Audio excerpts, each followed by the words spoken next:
कहानी एक अकेले यात्री की आस्था, माता वैष्णो देवी का बुलावा।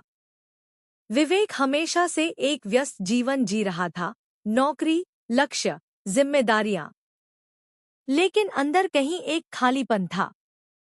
कई महीनों से वह मानसिक रूप से परेशान, तनाव और खुद से डर महसूस कर रहा था।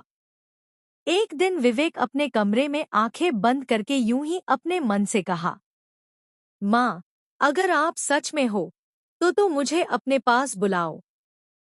और उसी रात विवेक ने सपने में पहली बार माता वैष्णो देवी के दरबार का सपना देखा।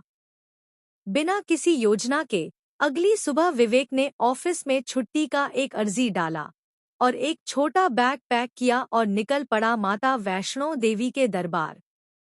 विवेक ने दिल्ली से जम्मू तक की ट्रेन पकड़ी और निकल पड़ा जम्मू तवी के लिए। जम्मू तवी पहुंचने के बाद विवेक ने कटरा के लिए बस पकड़ी। बस पर सारे यात्री सिर्फ एक ही जयकारा लगा रहे थे, जयकारा शेरा वालीदा, बोल सच्चे दरबार की जय, जय माता वैष्णो देवी। सारे यात्री एकदम खुश थे। विवेक कटरा बस स्टैंड पर पहुंचा और निकल पड़ा होटल की तलाश में।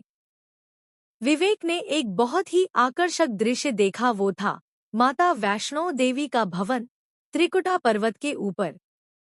यह दृश्य देखकर विवेक का मन प्रसन्न हो गया और वह बोला, यही है वह रास्ता जहां से माता तक पहुंचना है।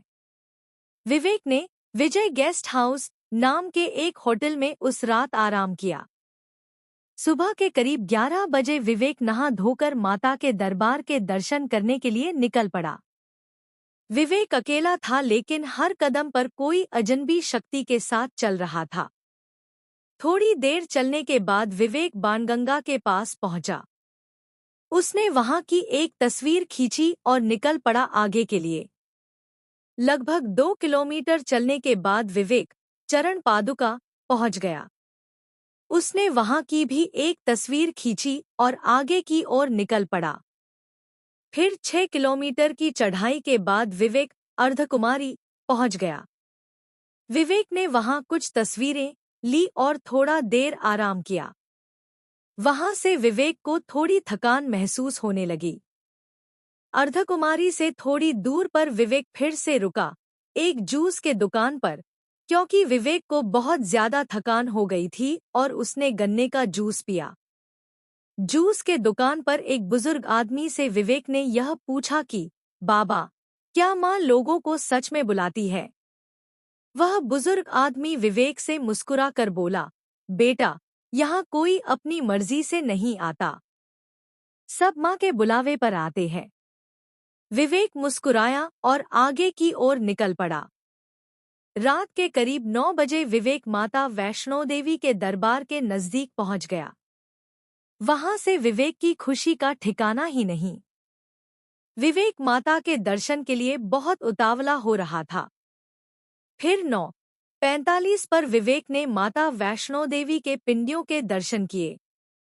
उस समय विवेक की आंखों में आंसू थे और वह अपने मन में माता से कह रहा था कि माँ, बस यूं ही कभी कभी बुला लिया करना। विवेक माता के दर्शन करके बाहर निकाला। उसने वो रात वही गुजारी और सुबह वापस नीचे उतरने के लिए रवाना हुआ। विवेक बिल्कुल बदल चुका था। विवेक के चेहरा पर हंसी और मन एकदम शांत और हल्का हो गया था, जैसा माता ने उसके सारे कष्ट हर लिए हो। उतरते समय विवेक को एक चुनरी की दुकान दिखी। विवेक उस दुकान में गया और एक लाल रंग की चुनरी लेकर उस चुनरी को अपने सीने से लगाकर रोने लगा और बोला, माँ, अब जब भी मैं जिंदगी से थक जाऊंगा, तेरे इस अद्भुत दरबार आ जाऊंगा। मुझे फिर से जरूर बुलाना माँ। यह कोई साधारण तीर्थ यात्रा नहीं थी, बल्कि एक आध्यात्मिक मिलन था। एक युवक और उसकी माँ के बीच का, जो किसी मंदिर में नहीं थी बल्कि उसके अंदर विराजती है। जय माता दी। जय माता वैष्णो देवी।